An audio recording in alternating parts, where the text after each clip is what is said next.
Hello friends, कैसे आप लोग? आई होप आप लोग बहुत अच्छे होंगे। तो आज हम लोग पढ़ेंगे रीजनिंग, यानी कि रीजनिंग का आज कौन सा दिन है? आज पहला चैप्टर है, ठीक। और इस रीजनिंग में हम लोग सीखेंगे टॉपिक बाय टॉपिक। क्लास पूरा लेना है, वीडियो को स्किप नहीं करना है। अगर आप इस चैनल पर पहली बार हैं तो चैनल को सब्सक्राइब कीजिए।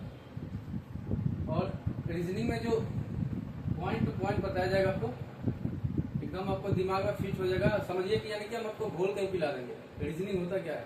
कुछ नहीं है, बस आपको पूरा वीडियो देखना है और वीडियो को स्किप नहीं करना है। तो चलिए शुरू करते हैं। तो आज का जो टॉपिक है वो है दिशा, यानी कि डायरेक्शन, ठीक है। तो सबसे पहली बात कि दिशा कितने प्रकार की होती है? How many type of direction.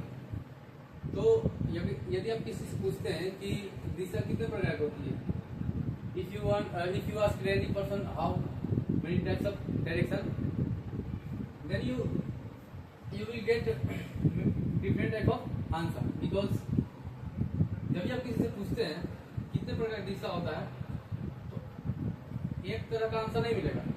कोई कहेगा 2 दिशा होता है, कोई कहेगा 4 दिशा होता है, कोई कहेगा 8 दिशा होता है, और कोई कहेगा 10 दिशा होता है। 4 तरह के आपको आंसर मिलेंगे। एक्चुअली ये होता कितने प्रकार का दिशा है, आज ये सारे क्लियर होगा इस क्लास में। तो लास्ट तक बने रहिए वीडियो के और पूरा क्लास देखना है।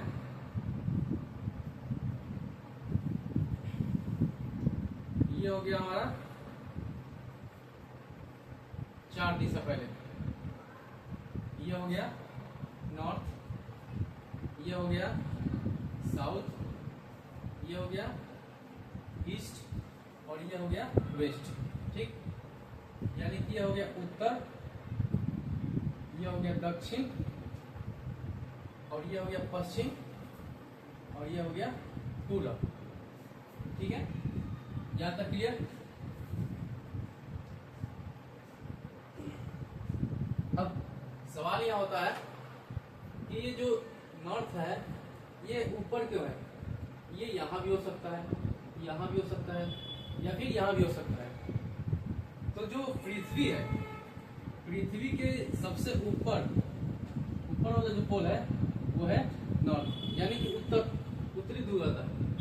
इसलिए हम जब भी लिखते हैं जो नॉर्थ हमेशा ऊपर की तरफ लिखते हैं। इसके बाद ये हो गया हमारा बेसिक दिशा। बेसिक में क्या गया? नॉर्थ, ईस्ट, साउथ और वेस्ट। ये हमारा हो गया बेसिक। इसके बाद यहां से एक और दिशा निकलता है,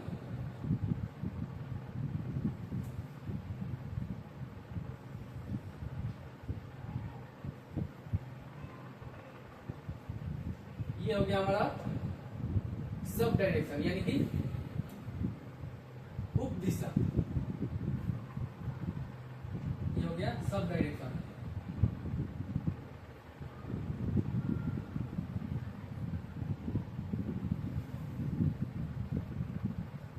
अब इसका नाम क्या है? ये तो हो गया नॉर्थ, ईस्ट, साउथ, वेस्ट, पूरब, पश्चिम, दक्षिण, उत्तर, ये हो गया।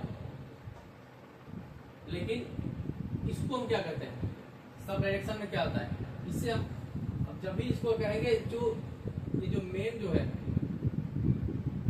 ये जो पोल है नॉर्थ और साउथ का, इसके नजदीक होता है ये। इससे नजदीक ये जो पोल होता है नॉर्थ, उसके बाद ईस्ट, दोनों के बीच में होता है। इसको हम लिखते हैं नॉर्थ ईस्ट। नॉर्थ पहले इसलिए लिखते हैं कि ये जो उप दिशा है इसके नजदीक में ये पोल आता है नॉर्थ का, इसलिए इसे लिखते हैं नॉर्थ ईस्ट। यहाँ कुछ लोग इसको ईस्ट नॉर्थ बोलते हैं, लिखते हैं। और इसको हिंदी में बोले तो क्या कहते हैं? उत्तर पूर्व, उत्तर पूरब। उसके बाद ये जो है इससे हम लिखते हैं साउथ ईस्ट, साउथ ईस्ट। ये हो गया साउथ वेस्ट और ये हो गया नॉर्थ वेस्ट। ठीक है, तो ये जो हमारा है बेसिक दिशा हो गया और ये हमारा हो गया उप दिशा यानी कि सब डायरेक्शन। अब सब डायरेक्शन हो गया north east, south east, south west और नॉर्थ वेस्ट। ठीक है, यहाँ तक क्लियर, यहाँ तक क्लियर हो गया। यानी कि टोटल कितना दिशा होता है, बेसिक और सब डायरेक्शन दोनों मिलाकर दिशा और उप दिशा मिलाकर कितना हो रहा है, यानी कि टोटल 8 दिशा हो रहा है। और 8 दिशा अगर मान लीजिए आप यहाँ से उत्तर से चलना शुरू करते हैं और पूरा घूम करके फिर इसी जगह पे आते हैं, तो यानी कि आप एक सर्कल घूम लिया, तो ये यानी कि ये सर्कल पूरा कितना होता है, 360 डिग्री का होता है, 360 डिग्री का होता है। अब 360 डिग्री में कितना दिशा है, 8 दिशा है, 1 2 3 4 5 6 7 8, यानी कि 4 बेसिक और 4 सब डायरेक्शन, यानी कि 4 दिशा और 4 उप दिशा। अब यानी कि 360 बटा 8 कर देंगे, इसमें भागा करेंगे, 8 चौके 32, 4 यानी कि 40, 8 बचे 40, यानी कि आपका जो एक दिशा है 45 डिग्री का होता है। अगर आप नॉर्थ से साउथ, नॉर्थ से नॉर्थ ईस्ट तक जाते हैं तो यानी कि आप कितना 45 डिग्री का, आप 45 डिग्री पे चल रहे होते हैं। ठीक है, इसके बाद इसी तरीके से यहाँ से अगर यहाँ तक आएंगे, ये भी 45 डिग्री का होता है।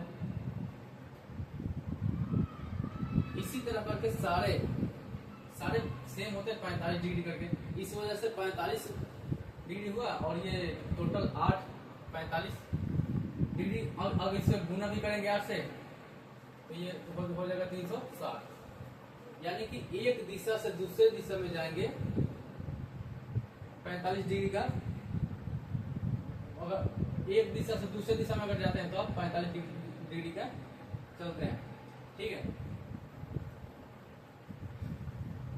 इसके बाद यहाँ तक समझ में आ गया दिशा कितने होती है, कितने प्रकार के दिशा होता है हमारा, 8 प्रकार का। ठीक है, तो इसके बाद एक सवाल आता है, सुमन पूरब दिशा की ओर खड़ा है, 20 मीटर चलने के बाद दाएं मुड़ता है, फिर 15 मीटर चलकर बाएं मुड़ता है, फिर 20 मीटर के बाद बाएं मुड़ता है, तो सुमन अब किस दिशा की ओर जा रहा है, इसको इस तरीके से ज्ञात करेंगे। जैसे सुमन किस दिशा की ओर खड़ा है, पूरब दिशा की ओर, तो यानी कि ये हो गया पूरब दिशा। उसके बाद कहाँ घूमता है, 20 मीटर चलने के बाद दाएं घूमता है, यानी कि राइट। फिर 15 मिनट के बाद बाएं घूमता है, यानी कि लेफ्ट। उसके बाद फिर 20 मीटर के बाद फिर बाएं, यानी कि फिर लेफ्ट घूमता है। तो अब किस दिशा की ओर सुमन जा रहा है, तो यानी कि ये हो गया पूरब दिशा हो गया। अब ये राइट से एक लेफ्ट को कैंसिल करेंगे, उसके बाद जो लेफ्ट बचा ये हो गया हमारा सही आंसर। तो अब क्या बच गया, लेफ्ट। तो लेफ्ट का पूरब दिशा कौन सा है, नॉर्थ है, इसका पूरब दिशा नॉर्थ ही है ना, तो ये हमारा आंसर जो क्या हो जाएगा सही, ये हो जाएगा सही हमारा आंसर उत्तर की ओर। ठीक है, अब इसको डायग्राम के तरफ से बनाते हैं। अब कैसे, जैसे सुमन पूरब दिशा की ओर खड़ा है, यानी कि ये पूरब दिशा की ओर हो गया, ये हो गया पूरब इधर ही है ना। उसके बाद 20 मीटर चलने के बाद दाएं घूमता है, यानी कि नीचे। उसके बाद 15 मीटर चलकर फिर बाएं घूमता है, फिर 20 मीटर बाद बाएं घूमता है। तो सुमन किस दिशा की ओर जा रहा है, तो ऊपर का तरफ कौन सा दिशा है, नॉर्थ है, तो ये हमारा सही आंसर क्या हो गया, उत्तर। पहले भी उत्तर आया था, यानी कि ये। अब ये जो लेफ्ट से जो हम राइट करते हैं ये कैसे करता है, अब यहाँ ध्यान दीजिए। जैसे आप अपने आप सोचिए, आप जा रहे हैं किसी भी दिशा में, पूरब की दिशा जा रहा है, ठीक। उसके बाद आपने यहाँ पे लेफ्ट घूम लिया, ठीक है।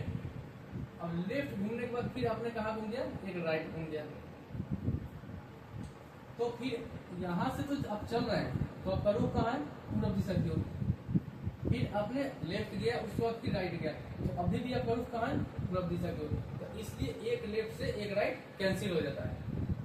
अब अगर आप यहाँ से अगर इधर भी जाते हैं, यहाँ से अगर आप राइट जाते हैं, दक्षिण और आ गए, उसके बाद फिर एक लेफ्ट जाते हैं, तो आपका फिर रुख यही हो गया, पूरब हो गया। तो यानी कि एक लेफ्ट से एक लेफ्ट यहाँ पे कट जाता है इसी वजह से। तो यहाँ तक बात समझ में आ गई। आज हम लोगों ने सीखा दिशा के बारे में, यानी कि टोटल मैंने बता दिया। सवाल भी आएंगे तो किस तरीके से होगा ये भी समझा दिया। तो यानी कि बेसिक दिशा कौन सा है, सब डायरेक्शन कौन सा है, यानी कि दिशा कौन सा है, दिशा कौन है, कितने डिग्री का एंगल बनता है, और एक दिशा कितने डिग्री का होता है, ये सारे हो गया। और ये अगर एग्जाम में क्वेश्चंस भी आते हैं तो किस तरीके का डायग्राम एक बनाकर मैंने बता दिया, और बिना डायग्राम के एक शॉर्ट क्लिप बता दिया। तो यानी कि आज का क्लास यहाँ तक है, और मिलते हैं अगले वीडियो में कुछ नया लेकर के। तब तक के लिए थैंक्स। चैनल पर नए हैं तो प्लीज चैनल को सब्सक्राइब कीजिएगा ताकि आने वाली हर एक वीडियो आप तक पहुँचती रहे।